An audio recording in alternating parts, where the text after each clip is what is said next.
This is how the greenhouses look once they're off the pallet. We have the polycarbonate panels, which will serve as the greenhouse covering. We also have the sturdy frame made of specially treated wood, and we have all the various connectors and screws needed for assembly.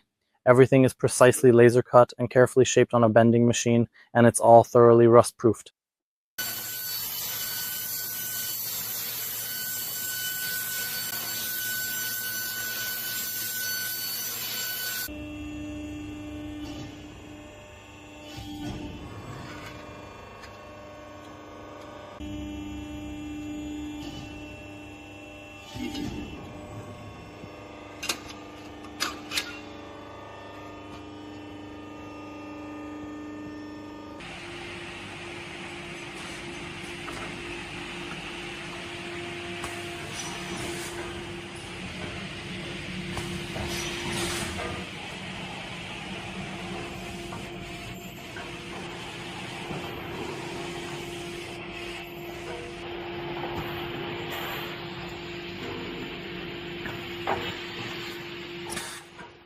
We have all the screws, the different types of connectors, sturdy handles, every single one of the hooks you might need, the exact amount of each item required, and most importantly, we also have the instruction manual included. As you will see in the manual, everything is clearly laid out for you, just like when you are putting together furniture from IKEA. The instructions are step by step, guiding you through the whole process, showing you exactly which beam or part to take at each stage. All of the beams and components are carefully marked and precisely measured, so you will not have any confusion about which piece goes where. Color-coded, until finally you get this beautiful, colorful little house. There shouldn't be any problems. Let's get to work. We're starting by assembling the base for now, and we'll fit the foundations exactly to the base, so they're perfectly to size. To make things easier, I've already grouped the boards by length because I'll tell you, some differ from each other by literally just a few millimeters. So searching for individual ones later could be a real hassle. I've already picked out the connectors for the bottom frame. We have the screws, and now to put it all together, I'd recommend using a power drill so you don't do it by hand, or you'll wear yourself out. We're charging the battery, setting the torque properly so we don't over-tighten the screws in the wood and strip them, and let's go. We're screwing the first frame together, the first parts are done, and now look, it fits so that the edge here, the board should line up perfectly, and then it matches up with those two edges, while these pieces that we will use to join the boards together have a notch in the middle, and according to the manual we should set it up so these edges here fit perfectly so that both boards are visible. Oh, too far in this cutout, and the second board should come up right here, and then it will be perfect. It's a nice little trick because you really have to stick to the exact dimensions here. Everything is done to the millimeter, so there's absolutely no room for error.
A few days have passed since we laid the foundations. The weather didn't let us continue. We also lacked time. Today we have both time and weather. Coffee's ready, so we're moving on. Today we'll try to put up our little house, our puzzle. Foundations are in. Just in case, we'll check the level again. Nothing should have shifted, but it's better to be sure. We'll move these parts to the center and start assembling and screwing them together. We have food, no problem, we won't starve. Here's the old plastic, in case anyone's curious why we're changing it. Well, unfortunately, this one is already a few years old and has served its purpose, but the quality isn't great. After the first year, the zippers already fell apart, actually in less than a year. We had to sew something on to replace the old ones. It's also just pinned on for now. Likewise, this plastic is starting to tear in. Some places, the structure bent under the snow. The mesh that was in the windows to keep insects out crumbled instantly. In their place, we've put these ordinary nets because, unfortunately, cats like to come in and use the garden as a litter box. And this structure is starting to fall apart a bit. But we've checked, we know we want a tunnel, a greenhouse, or whatever you want to call it. We know that, this is for us, and now we want something more solid. Hence the decision for a polycarbonate structure. I've already brought all the parts, screws, connectors, everything that was in the kit. And I've also lugged over all the beams. I just loaded them onto the wheelbarrow, except for the longest pieces. I'll bring them in a moment. They didn't fit. And when I grouped them all by length, I numbered them on the ends. This will make it easier for me to pull out each beam now. It's worth checking and organizing it right away because some beams differ by literally a dozen millimeters. It's important not to mix them up. Also, write down in the manual which beam is which number, and on each page of the manual, you can note which beam is being used at that moment. It'll be easier to pull them out, and I think that way we won't make a mistake.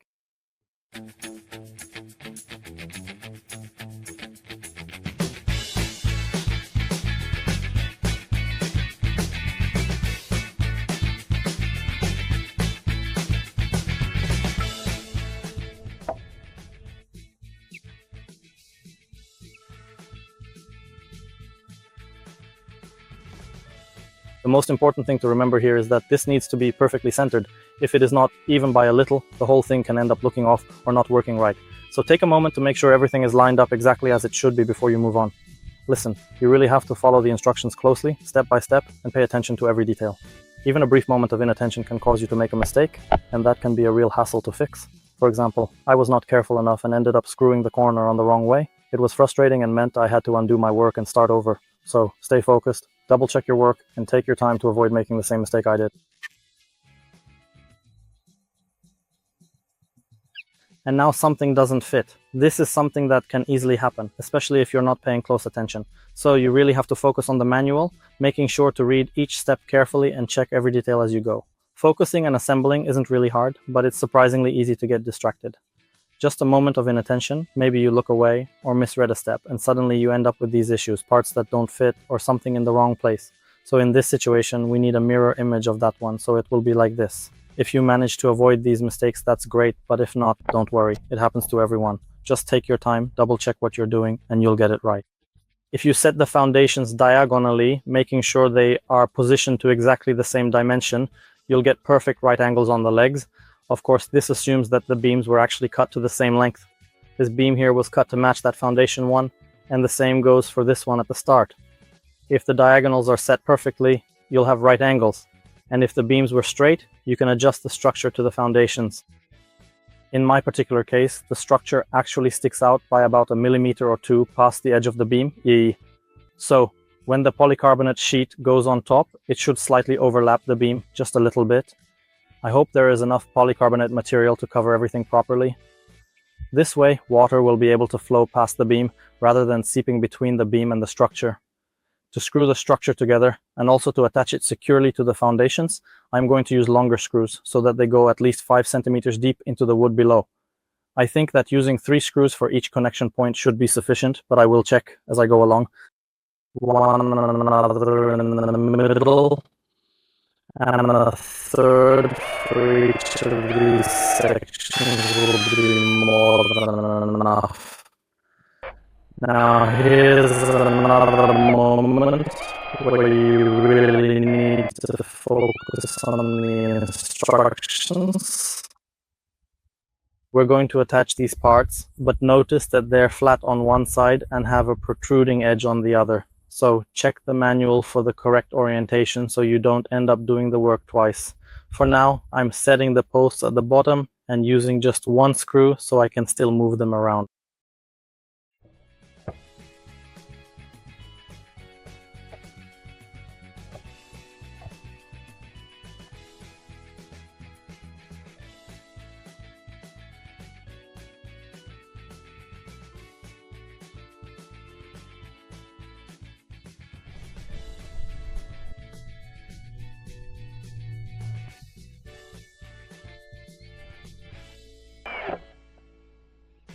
In the middle section, it really does not matter which direction this tab is facing, so you can orient it either way. However, it is important that the notch you see here is facing upwards. That is because the beam that goes here will only be level if the notch is pointing up.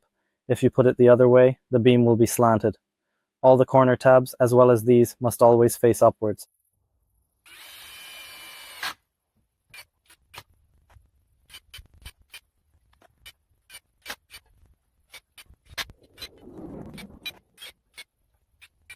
The next parts that we are going to connect are these beams up at the top, along with the next set of posts. So I am taking one post and carefully placing it right here, making sure the bend is facing inward. It is actually a pretty tight fit. I am centering it as perfectly as possible and using just one screw at the top, which lets me move it slightly if I need to. We are just trying to keep it roughly in place for now. You can use some kind of gauge, but as I said, if we fix it only with the top screw, we'll be able to catch a right angle from this beam that's going to be here. And similarly, from the instructions, we pick the one that's the right length. And now this is very important. Here, this beam goes all the way in, and it has to align perfectly with the end of this structure. However, in this mounting, here's that notch again. And we gently slide the beam in until it lines up exactly with this notch, so it's positioned right in the middle of that notch, making sure the next beam will also reach this same spot. Oh, right here, make sure it's flush. It stands on its own. Then we repeat the sequence with the next one. Middle top screw. This time it's a 1 meter beam. You can measure it here at the bottom to double check. Here at the bottom, it's definitely the same one as before, just like we saw earlier. From here all the way to the end, right up to the mark, it's the same process. And the same goes for the next ones, and then the next after that. When I've screwed almost all of them in, nearly every single one, then I'll go ahead and tighten these bottom posts to make sure everything is secure.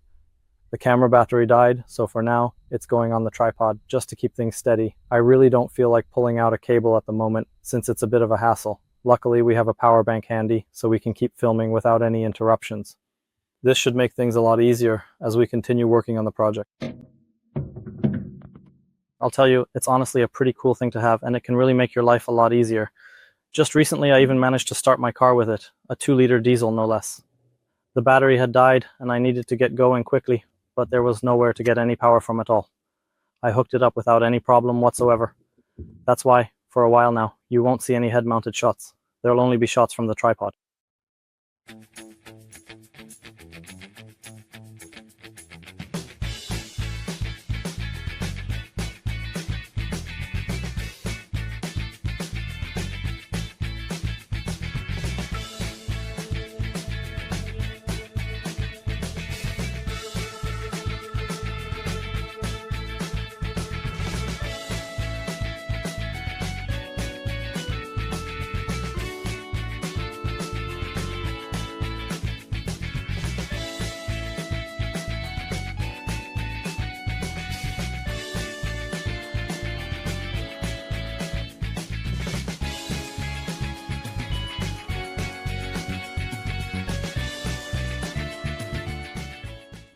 And it's another day. Yesterday, night eventually caught up with us, but the structure survived just fine. It's already quite stable, even considering it's not actually screwed together at all yet. All these down here I have on just one screw each, like I said before, and I'll tighten them up later. These at the top here aren't screwed in at all right now. Only these are screwed in with all the screws. Why am I not screwing this in yet? Well, you can screw it in if you want to, but for now, I'm leaving it as is. Because this structure is calculated pretty much to the millimeter, so it mostly keeps its angle, but I'd still like to screw it together using a level, just to be sure. If you look at it this way, You can see that it's bowing out a little bit in arcs. So now we're going to do it by bending it to the level, to the right angle gauge. First, I'll just put in these beams that go up here at the top, and I'll screw those in to fit properly as well, so that it holds the structure together. And only then will I tighten all the others that are in these spots, and they'll stabilize the correct angles for me. Now, the next thing you need to pay attention to is that when we have this structure at the top, there are obviously two different beam lengths here. You can check that in the manual, because that first one and this last beam are a bit longer than this one. And what's important, on these fasteners we have these little lines marked, and just as the first beam goes all the way to the end, it has to line up flush at the end. So here again, we make sure that these beams meet up exactly right here. You have to slide it out so that they line up like this. The next beam comes in here, and then we have the perfect lengths, and thanks to that, we maintain the correct markings. Now, even without being screwed in, you can see it's holding fairly straight. Once we bend it a bit more and screw it down, it'll be perfect.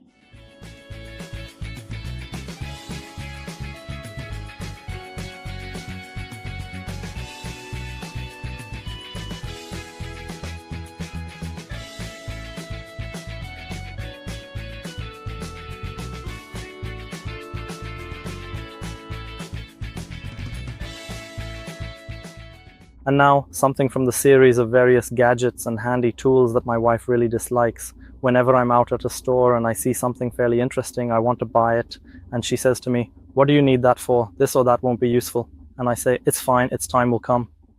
And that's exactly what happened. The first gadget is something I bought a while ago and just remembered.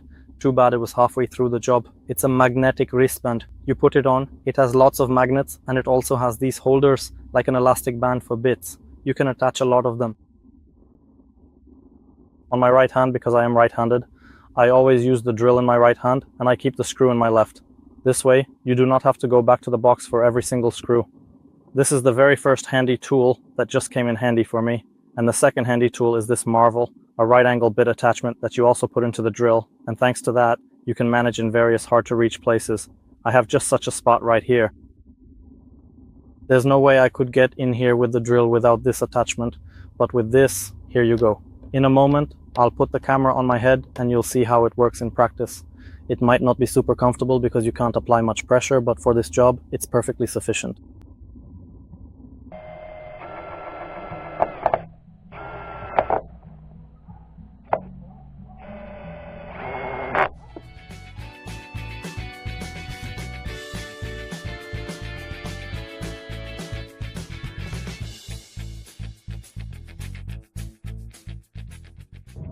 The next step, according to the manual, is to build the door frame. Now here's a little trick. The manufacturer recommends keeping exactly 90 degrees here for obvious reasons. Later the door will be installed, so everything must be level. Now, at the bottom, the door frame will be attached to these elements, and at the top, however, we have this angle bracket, and we'll go ahead and put it right here on this beam, just like this. If you have a 90-degree square that's long enough, like the one I have here, you can use it when you're setting the beam to help determine the right angle. However, if you don't have that, but you did manage, as I did, to make the bottom beam perfectly level, as we have here, then you can simply take a long spirit level and set it vertically, making sure it is perfectly upright. Align it carefully right here, and then mark the exact spot at the very top and attach the bracket just like that. Then, all you need to do is measure the distance between this fastener and the one on the other side, making sure to be as precise as possible and set the exact same distance at the top as well. That should create a perfect 90-degree angle, ensuring everything is square and properly aligned. If you don't have such a long spirit level, which is sometimes the case for many people, you can use a plumb line, which is a simple tool made of a string with a small weight at the bottom. To use it, hold the string against the top beam while you position the bracket, then let the string hang straight down so it meets the same point below. This gives you a perfectly straight vertical line to guide your work. Any method you choose is fine, as long as it is effective and helps you get the result you want.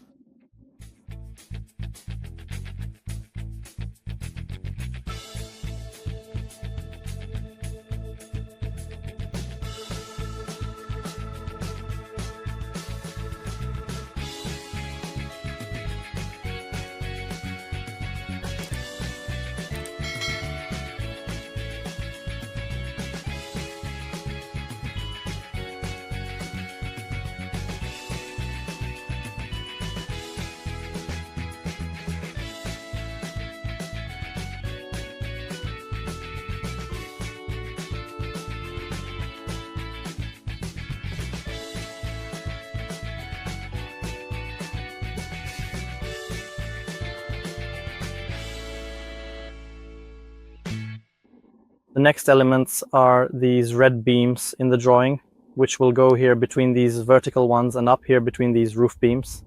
Each one has a small bracket at the end. According to the manual, there are 12 of them, but this is a manual for a 3-meter greenhouse, and mine is 4 meters, so I'll have as many as 16. To make the work easier, I took one such beam and tried it out, and it fits everywhere like this. Well, let's say, as they often say, it's a perfect fit, but in one particular spot, it turns out something got twisted, or maybe the dimensions were just a little bit off. We have a little bit of play just in this one spot. So what I'm doing is I'll place it down here, making sure it's flush with this bottom beam. Then we take a bracket and slide the beam all the way in so it touches that vertical one. Here we have it flush, just as we want it. We add the bracket here, and then we're sure that this bracket is perfectly flush with the end of this beam, and we screw it in right away with 4 screws. Same thing on the other side. So we have 16 beams, each with 2 brackets, that's 32, each with 4 screws, so it's going to be quite a lot. So I'll grab a little chair, put it here, and get to screwing.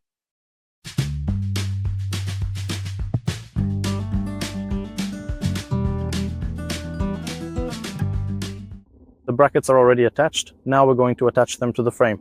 According to the manual, the manufacturer recommends attaching them at a height of 70 centimeters from the bottom beam. It makes sense really, because this one is 140 and that one is 140, so 70 is right in the middle. To make the job easier, I'll measure 745 millimeters on each beam. That's 74.5 centimeters. Well, 70 is recommended. In every spot where it's going to be attached, I'll mark it right away. That way the work will go faster and I won't have to mess around with the level. And it's the same for these top beams. Here, I'll also measure 74.5. I mark the top edge of the beam and we screw it in.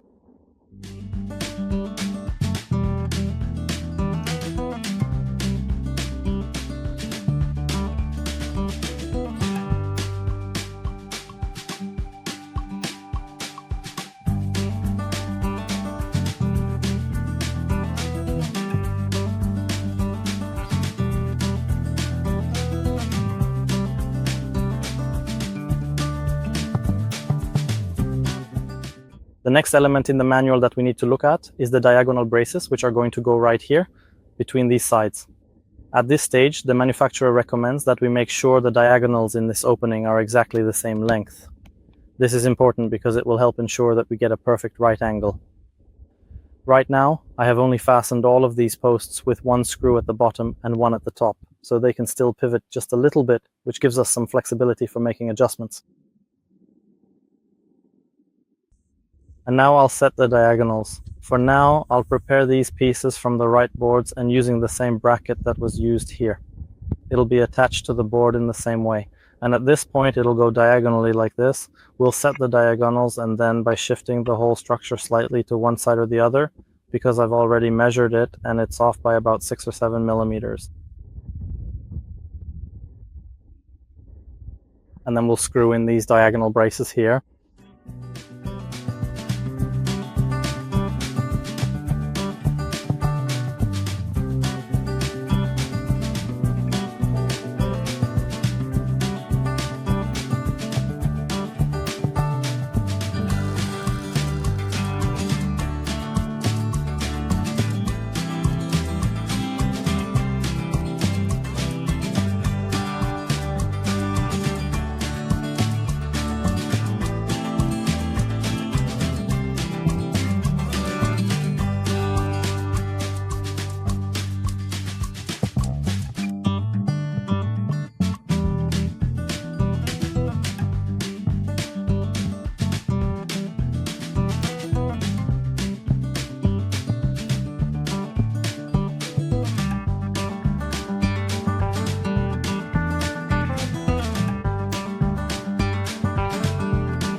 I've already assembled the door and window. Now we're going to install them. Of course, you have to choose which way it's better for the door and window to open. The manufacturer recommends, it's in the instructions, to mount the hinges here and for the window to open outwards to one side, but I'm going to do it differently. I'll mount the window so the hinges are at the top and the window will open outwards like this. I think it'll be better that way. It won't let the rain in and it'll be more wind resistant. As for the door, since we enter from the house side, from this side, it'll open to the right. Now the gaps between the frame and the door frame are actually quite large, so there's really no problem with anything rubbing or getting stuck there. I've placed these metal plates, the ones from the anchoring kit, underneath to maintain a specific distance from the door frame. The gap at the top is a bit smaller, but it's better to have a smaller gap there than at the bottom, as doors tend to sag over time. So to prevent any rubbing, let's leave a larger gap at the bottom. We're mounting them so that the frame on the hinge side remains perfectly parallel. As for any skewing or adjustments, we'll handle those once we start screwing on the polycarbonate sheets. That will hold the frame in place and ensure the angles are correct. Well, it can still be bent just a little bit more. The window can be bent further. I just checked and it wasn't a perfect rectangle, so you can easily bend it a bit here and there. And only when the polycarbonate is on will it hold its final shape. Now let's screw on the hinges.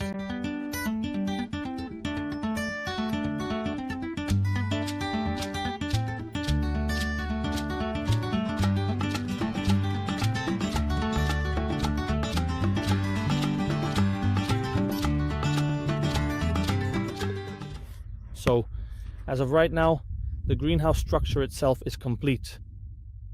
We have a sophisticated locking method to keep the door shut. We'll remove it shortly.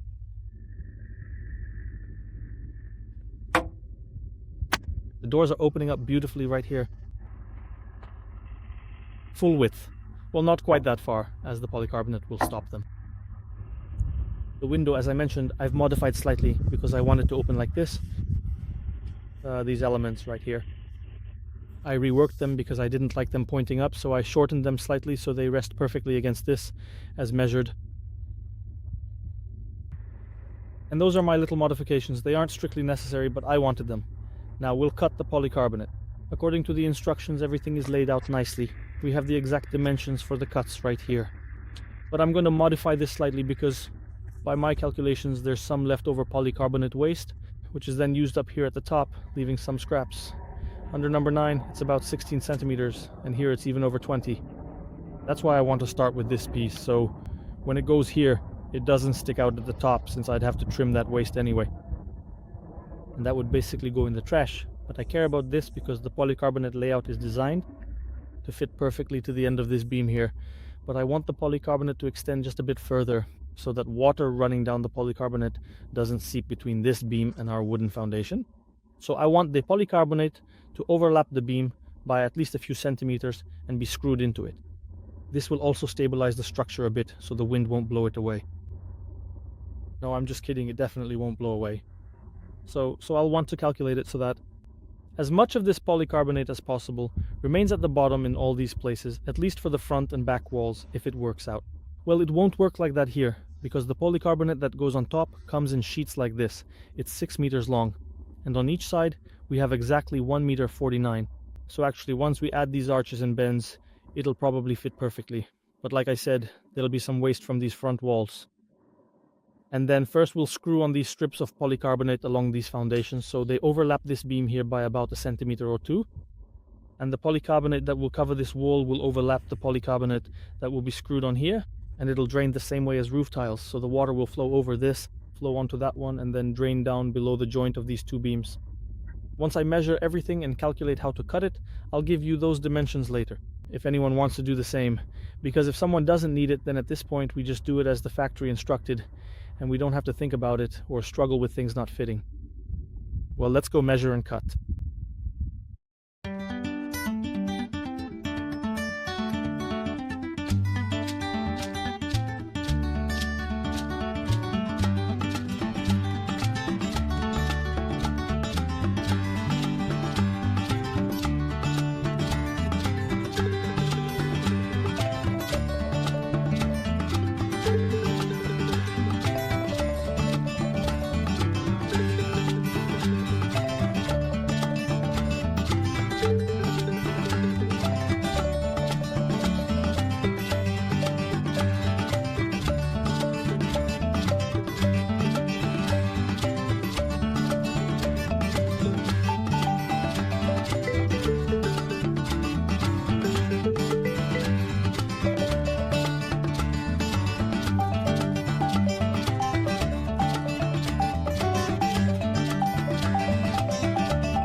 it, the construction is finished. Basically, I still have some cleaning left to do, but it's slowly starting to get dark. I wanted to record a few more notes today and talk a bit about this structure. So I've made a few improvements that I've been thinking about. Well, improvements in my view, because everyone does what works best for them. For some people, they won't be useful at all. For instance, if they're setting it up on concrete blocks. But for me, they're useful. I started with the door. I made this here, I hope you can see it, a sort of overlap. So when the door opens, it overlaps this panel to keep the wind from blowing in. I placed the lock in this way, and of course at the bottom, like I said before, I added extra material. From those triangles, you'll have to cut out here. There's plenty left over, so you can pull it down even below the level of this structure. So like I said, at the joint where the wooden foundation meets the structure, so the polycarbonate doesn't end right here. Because water can seep in between these two pieces of wood, but this way it just flows down. I also used it for this folded banner I have, because gravel will go on top of it. The door is cut higher so the gravel can lie here easily and not get in the way. And now the door is made like this. At the top, this material above the door is already there. It's made like this, I don't know if you can see it. That it sticks out about 1 centimeter above the front of the door, so to speak. So that water flowing down, I'm not even tightening it here so it doesn't touch. Water flowing down goes over the door, so it doesn't flow inside either. This edge protects against that here. Well, here it's almost flush. A little bit as if this wall overlapped the door. And now as I open it, maybe it doesn't sound great, but this polycarbonate tucks in here and they pass each other. It pops a little bit. And I made the door so that here at the joint, where the door meets the frame, I didn't put those screws because they only allowed the door to open a little bit. It created such a small angle that wasn't quite enough. About this much, and that was it. And I wanted the door to open all the way, and now it does. They can easily touch here. Well, not quite, but they rest on the handle, and in this place I have a hook attached that just clicks in nicely. And they won't move in either direction right now. The handle dents the polycarbonate a bit here, but it'll be fine. And thanks to that, they spring back nicely the other way. I made it so that I made a small hook here, and thanks to that, if I go inside and it's windy, I can also close it. The door won't open now. It's specifically placed higher so that, if the door is like this, it doesn't accidentally hook itself if something was lower. Well, the only thing you have to watch out for when closing is that the hook isn't like this, because it jams like this, but you just have to move it by hand like this, and then it closes. Let's just close it for a moment. We'll discuss it now from the inside. The structure is really sturdy. I won't hang from it now, but you could easily hang on this. I weigh 90 kilograms and it really holds up well. It's stable. When you shake it, it doesn't budge at all once the bottoms are screwed in there. I hope it will be durable. The window, as I said, I changed it so that it opens upwards, even though the manufacturer shows us it should open this way, like a door. And maybe that would be good, because I'd make the same lock as I had with the doors, done there with that hook, and then you could open this window completely. And secure it, the wind wouldn't move it then. With this solution, I can tilt this window open, then the rain won't fall in here. But I have to figure out some way to lock this window so it doesn't close and the wind doesn't rip it out. I want to do it so it has several stages, so let's say every so often until it's roughly, almost horizontal, so there's a lot of airflow. We'll go around the back in a moment, I'll show you, because I also made a cover there and the window. Thanks to that, or because of it, it doesn't close so far that it goes through to the other side, but it springs back quite strongly. And I just take my finger here, pull it tight, and close it. And now it has almost no play at all. It won't flap in the wind. Well, this structure is really sturdy. Of course, the polycarbonate flexes a bit, but overall it's very, very, very durable. I left a lot of marks, not nice. I'll have to wash it. Before we go to the other side, a little comparison I noticed as I walked to this new greenhouse. I don't know why it's always called a greenhouse when there isn't a single piece of glass here. But when I came to this new greenhouse and the old one, the difference is that it's much brighter in this new one. Here though, that green mesh blocks a lot of light. It really reinforces this foil, and that's really why it's lasted so long. But still, despite everything, it's darker here than when you go into that one. In that one, it's bright as day, just like outside. Regarding other solutions I said I'd be doing, it's the same here. This polycarbonate is beautifully calculated, really down to the centimeter, you could say, so that it aligns perfectly with this structure. So I'm saying if someone sets this on concrete blocks, even just on the ground, that's fine. However, if someone does it like I did on a wooden foundation, so that the water doesn't seep in, I used pieces that were left over from this structure. I planned it out on these polycarbonate sheets so that I'd have these long strips left. Most of them were left over from those triangles that were here, and I ran these strips, well, they're horizontal, unfortunately, so any dirt that might get in there, but I taped the ends. It's so that water running down here goes onto this and flows as low as possible. It doesn't get between these structures. The height of, well, these strips here is just enough that it roughly reaches this structure. In some places it was a bit higher because of a thicker strip, but I didn't trim it anymore, I left it as it is. These screws are screwed in every 20, and that's it. Here on the whole structure, where we have this side where the wind could tear it off, well, the screws are quite dense. Here they're more sparse. I definitely used more screws than the manufacturer recommends, so I had to add a few more. But let's say a dozen or a few dozen screws won't hurt me, and I'm sure it's well put together. Although, looking at it later, putting so many in these spots, I think I overdid it a bit. Let's stick to what the manufacturer recommends, and it'll be fine here. What else did I do additionally? The instructions sort of say that this upper roof should be flush with this wall right here. I actually did it a little differently, letting the roof overhang by about 1.5 centimeters, so that the falling rain wouldn't get inside. Don't worry, there's definitely enough polycarbonate for it to overlap, almost covering the entire structure. This way, you get a bit more protection from the rain. Well, at the end it came out a bit crooked, it overlapped less, but it still overlaps. Maybe I can get through there. Oh, here it's a bit less because it only overlaps by about 1 centimeter. The structure is this much, but it'll still be fine, it's enough. What came out crooked is that I have too much here, but when I tried to straighten it out, the polycarbonate warped a lot, and it ended up crooked over there. Well, clearly I laid this last sheet down wrong here. But I think I'll trim it a bit here so it doesn't stick out so much, so the wind doesn't tear at it. And about the window, as I said from that side, oh, I didn't open it, the window is also 1 or 1.5 centimeters wider than the frame to overlap this polycarbonate, this one, and this one here. Thanks to that, when it rains, it won't get into those gaps. Whereas up here, the polycarbonate I screwed on top is in this triangle. At the end, I bent it up a bit into a sort of eaves, and thanks to that, the rain flowing down here will run off, and the water will just drip away. It won't get under the window.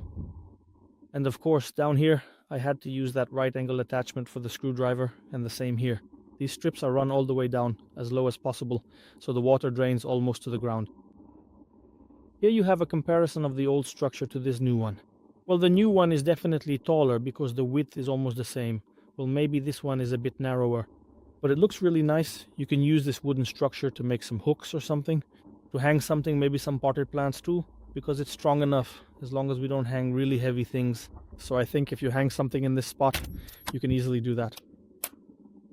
So I'm very satisfied. It's a very nice, strong structure. Tonight's the first night, and it'll be like this here, now that it's assembled. I'll come back in the morning and see what the temperature is like in here, if a lot of water collects, and how it all looks. Also, remember that when you're working on something, you should lock these doors. If from the inside, then from the inside. If from the outside, use that hook because the wind can really whip them around. My ladder was lying here, and the doors just blew open with the wind, and the polycarbonate at the bottom got a bit bent. Oh, one more thing, because this polycarbonate is protected by the manufacturer with this tape at the end. And I also wanted to protect all those ends, but later I saw that in the window. When it was hung, where it was taped at the bottom, water had collected. And I don't think that's a good way. If you want to protect it, I only protected it from the top. All those vertical edges, I covered them with this tape. However, the ones that are at the bottom, I left untaped so that the water could easily drain out.